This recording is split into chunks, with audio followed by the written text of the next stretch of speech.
Well, we had a goal.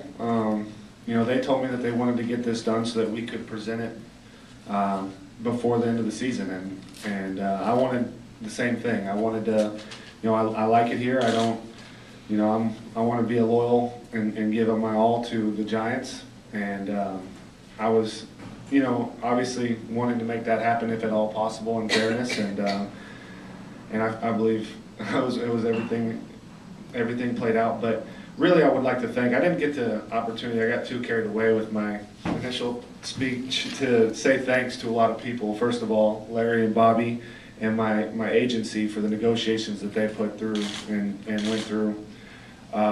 It was about a month process, and to make this happen, to reach that goal, to sign before and be able to announce this today before the end of the season. So thank you guys for the hard work y'all put into that. And as far as the conversation in the clubhouse, we were talking about the Willie Mack Award and how much it meant to me.